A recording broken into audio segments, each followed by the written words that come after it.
Olá, meninos! Eu sou a professora Lisandra e nós trabalharemos juntos a disciplina de Ciências. Esta videoaula é referente à aula 1 e à aula 2 desse primeiro bimestre. Então, vamos lá. O nosso primeiro conteúdo é sobre genética, então hoje nós faremos uma introdução. Nós sabemos que todos os seres vivos, exceto os vírus, são formados por células. O que são células? São as menores unidades funcionais de um ser vivo. Entre os seres vivos há uma diferença quanto ao tipo de célula. Elas podem ser procariontes ou eucariontes, e a quantidade de células que compõem cada ser vivo vai determinar se ele é unicelular ou pluricelular. Podem existir seres vivos procariontes. O que são seres vivos procariontes? Que não possuem núcleo organizado, protegendo seu material genético. Ou células eucariontes, que significa que estes seres eles possuem membranas internas que formam um núcleo organizado ao redor do material genético. Nós, seres humanos e os demais animais, os fungos e os vegetais, por exemplo, são todos seres eucariontes. Já as bactérias, então, são os seres procariontes. Quanto à quantidade de células, os seres vivos, eles podem ser unicelulares quando eles possuem apenas uma célula, ou pluricelulares, quando eles possuem duas ou mais células. As bactérias, as algas microscópicas e alguns fungos são alguns exemplos de seres unicelulares. Já nós e os demais animais e também os vegetais somos exemplos de seres pluricelulares. As células, então, elas possuem diversas estruturas chamadas de organelas citoplasmáticas, que são como os seus pequenos órgãos. Bom, meninos, é muito importante a gente lembrar que as células são as unidades funcionais, né? Como eu já havia dito, e elas são independentes. Ou seja, elas possuem todas as estruturas que são necessárias para o seu próprio funcionamento. Nos seres pluricelulares, há células envolvidas na reprodução, na movimentação, na digestão, na respiração e também entre outras funções. E é também importante destacar que, de acordo com a função a ser desempenhada, a célula terá uma morfologia, ou seja, um formato, e também uma fisiologia, um funcionamento diferente. Bom, mas quem determina essa morfologia e essa fisiologia? É o seu próprio material genético. O que é o material genético? Ele é formado por tipos de substâncias chamadas de ácidos nucleicos. Esses ácidos eles podem ser DNA ou RNA.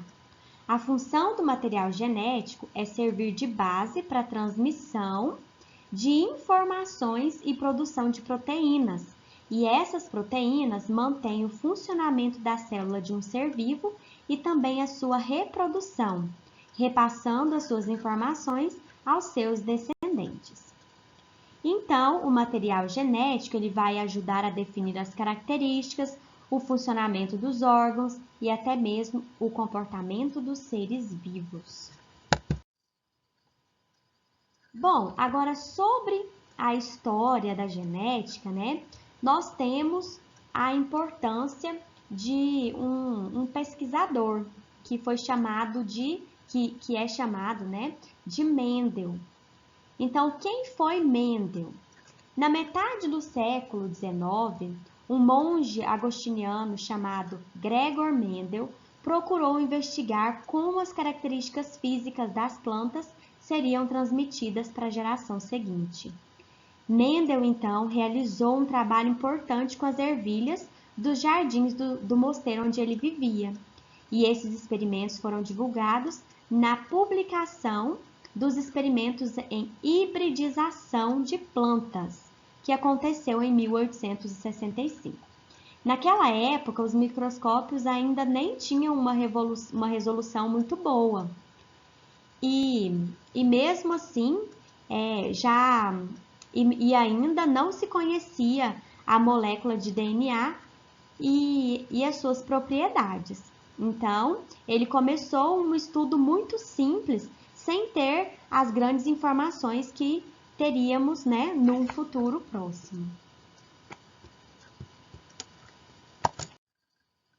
Bom, como que ele fez esse experimento? Ele utilizou as ervilhas, né, e algumas características. Quais foram essas características? A forma da semente, a cor da semente, cor da flor, a forma da vagem e também a cor da vagem. E ele utilizou também a dominante, né, a característica dominante e a recessiva de cada uma delas. No caso da semente, ele observou se era lisa ou se era rugosa. No caso da flor, ele observou se ela era amarela ou branca, a vagem se era lisa ou rugosa e também a cor da vagem se era verde ou amarela. Então, meninos, cada característica de um organismo é determinado por um par de fatores. Esses fatores, eles são chamados de genes. Os genes, eles são recebidos dos indivíduos materno e paterno. Você, então, recebeu os genes do seu pai e da sua mãe, né? E, no caso, cada indivíduo, ele contribui com apenas um gene de cada par. Quando há dois genes diferentes em um par, a característica que se manifesta é chamada de dominante, enquanto a que não aparece é chamada recessiva. E essas conclusões, então, são a base da formulação das chamadas leis de Mendel. Como que aconteceu esse cruzamento, né? Mendel, ele fez um cruzamento com essas sementes de ervilha para saber o que iria acontecer. Então, não foi somente um experimento, né?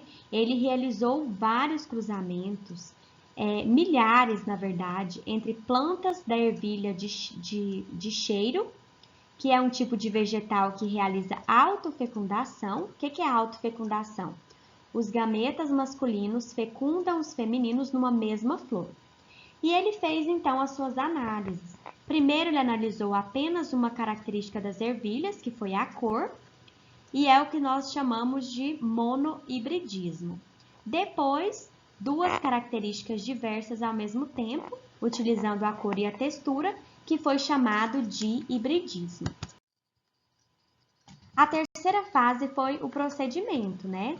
Então, nos dois casos, Mendel alterou um pouco as leis da natureza, fazendo ele mesmo os cruzamentos que queria. Tirava o pólen de uma flor, colocava no aparelho reprodutor feminino de outra flor.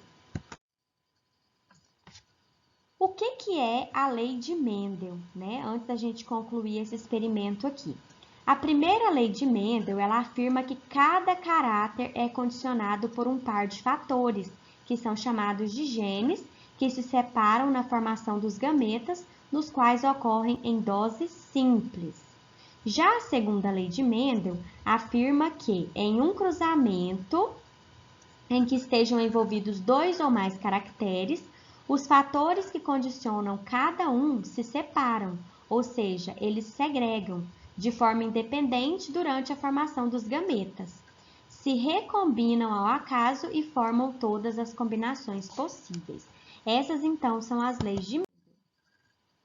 Como que aconteceu a conclusão do trabalho dele, né? Cada fator puro, né? Ele concluiu, então, que cada fator puro para cada característica é transmitido à geração seguinte de forma independente. E isso seguindo as duas leis anteriores, né? Portanto, os híbridos têm o fator recessivo, mas este é encoberto pelo fator dominante. Os fatores de Mendel são os genes que estão presentes nos cromossomos das células. E os genes, então, são os trechos de DNA. Em conjunto com o ambiente, o que acontece? Eles determinam as características de um indivíduo.